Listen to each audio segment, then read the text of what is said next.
Siamo arrivati alla durata. La durata, un'altra caratteristica del suono. È sicuramente la più veloce da spiegare da un punto di vista fisico, della fisica del suono, dell'acustica. Che cos'è la durata? Ovviamente è il prolungarsi della vibrazione nel tempo, ovviamente. Da cosa dipende? Dipende dall'elasticità, quale corpo io metto in vibrazione. Se questo corpo è più elastico, inevitabilmente la vibrazione si prolungherà nel tempo. Se il materiale di cui è composto l'oggetto che viene messo in vibrazione è meno elastico e più ovviamente la vibrazione si interromperà nel tempo. E con questo noi avremmo finito la spiegazione della durata dal punto di vista fisico dell'acustica del suono. Ma dal punto di vista musicale, ecco che abbiamo anche la cosiddetta durata però indotta. Indotta da che cosa? Indotta dalla scrittura, dalla notazione. Nel momento in cui io guardo uno spartito, e ovviamente sapete che noi cerchiamo lentamente di entrare sempre più nel dettaglio, vedo delle note posizionate su un pentagramma, su più pentagrammi, tutto quello che volete, ma le vedo anche scritte in maniera diversa, proprio come grafica. Ci sono quelle piene, quelle vuote, quelle con le gambette, quelle con i ricciolini, i gancetti, eccetera, eccetera. A seconda proprio della grafia, di come sono disegnate le note, queste note hanno una lunghezza diversa. Allora, proviamo a prendere proprio uno schema che ci può aiutare nella visione di queste durate delle note.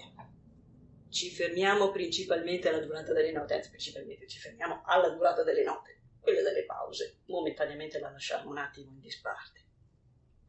Se vediamo questo schema, vediamo proprio un elenco della maggior parte delle durate che possiamo incontrare in uno spartito. Quello che può servirci come suggerimento è ricordarci che più la nota è semplice dal punto di vista grafico e più ha una durata più lunga. Quindi se io vedo la nota, la prima che vedete in alto, e la vediamo vuota, senza nessuna gambetta, vedete che dura 4 quarti, o come viene detto nei termini legati proprio all'ambito musicale, ma un po' datati, semibreve. È sicuramente la durata più lunga. Più io inserisco, coloro la nota, metto la gambetta, gli metto un ricciolino, insomma, vedete nell'elenco che si aggiungono cose, ecco che le durate diventano sempre più brevi, più corte. Quindi la nota appunto da un quarto, eccetera, eccetera, eccetera, fino ad arrivare a quelle velocissime, quelle che vedete con tanti gancettini, con tanti ricciolini. Quindi questo è un primo indizio per orientarsi su uno spartito. Più la nota è semplice dal punto di vista grafico e più è lunga, più è ricca e più è breve.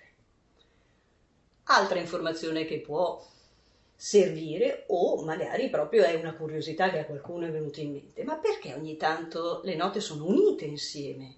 Cioè, noi le vediamo, le abbiamo viste in questo schema singole.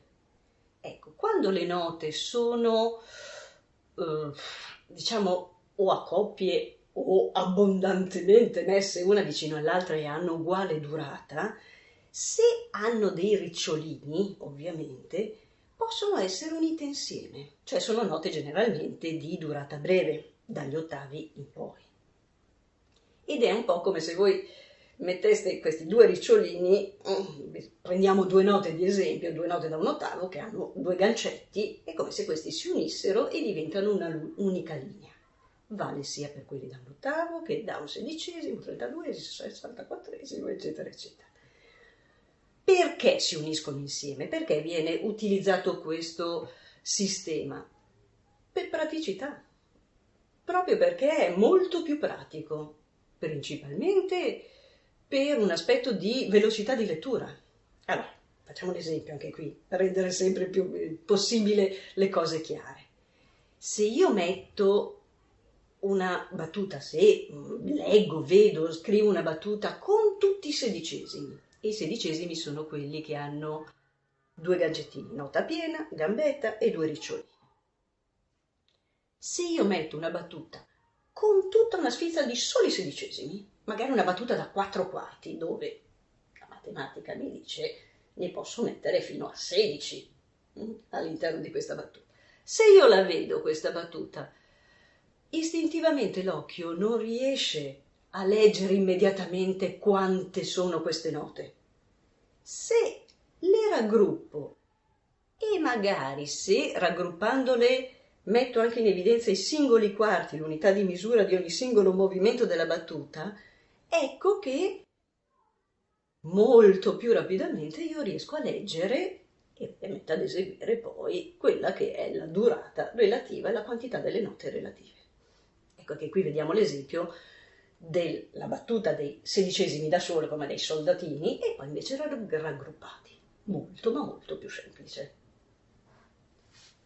Qui siamo all'interno di quella che è la notazione musicale, quindi la scrittura musicale.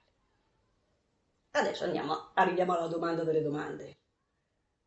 Ma una nota da 1/4, una nota da 2/4, insomma, le durate. Cosa vuol dire? Quanto dura 1/4? Dipende. Assolutamente dipende. Come facciamo a rendere le cose un po' più chiare? Perché con il dipende, insomma, uno dice, beh, bella la risposta, però, ecco. Io ho usato un esempio in un video, il video della velocità, che vi può servire per recuperare anche questa informazione, per indicarvi proprio il variare della durata a seconda di quella che è la velocità del brano, del tipo di brano. Vi faccio un esempio pratico proprio prendendo spunto da quel video e prendendo spunto da Camille Saint-Saëns, che mi ha dato la possibilità di darvi un esempio molto calzante. Se io vi eseguo l'inizio banale di una melodia e ve lo eseguo estremamente lento, magari vi aiuto con il gesto della mano che scandisce il quarto, come se fosse il direttore d'orchestra, in questo caso 1/4, 1/4, quindi una sequenza proprio molto lenta.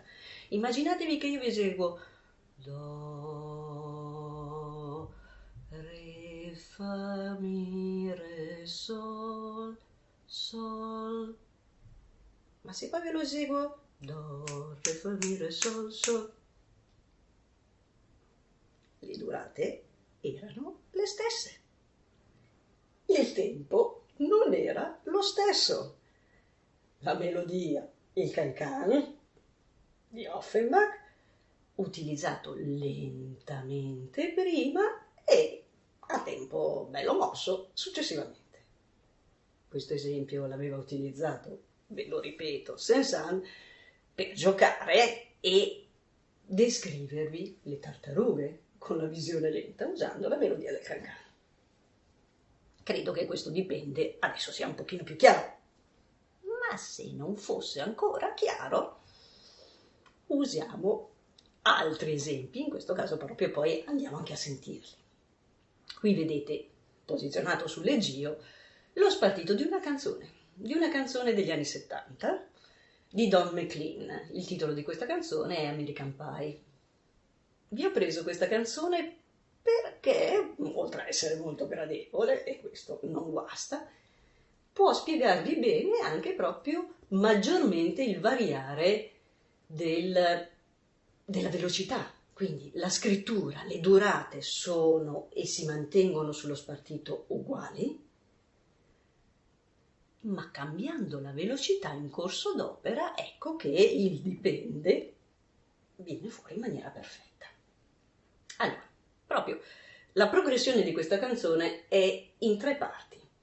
Abbiamo un inizio molto libero, molto in cui il cantante, accompagnato solo da un pianoforte, si ferma, fa quelle che possono essere delle corone, quindi c'è la scansione delle durate, e sono ovviamente segnate, ma una libertà di interpretazione anche delle durate stesse, quindi si prende anche delle pause che non ci sono, dei tempi, quindi molto libero ed è molto tranquilla.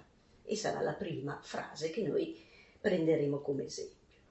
Poi vi farò sentire un secondo momento in cui prenderemo una seconda frase, in cui non che la velocità proprio aumenta in maniera netta, però sentirete che prende un leggero movimento in più, ma una ritmicità, quindi una scansione molto più netta, anche perché interviene una chitarra a mantenere proprio una scansione ritmica più costante.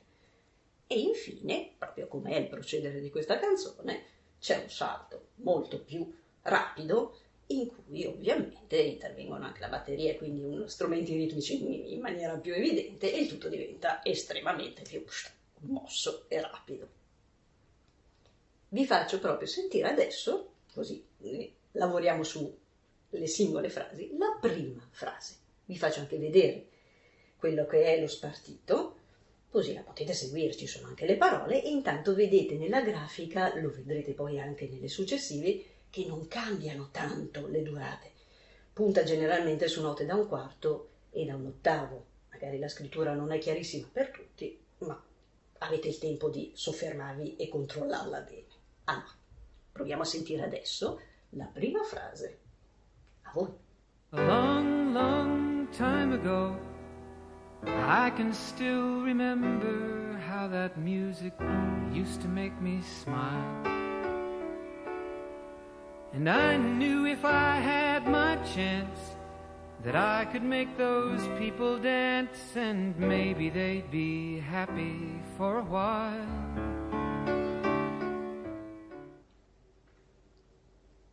Prima frase, come vi ho detto, libera, andamento tranquillo e un aspetto molto morbido.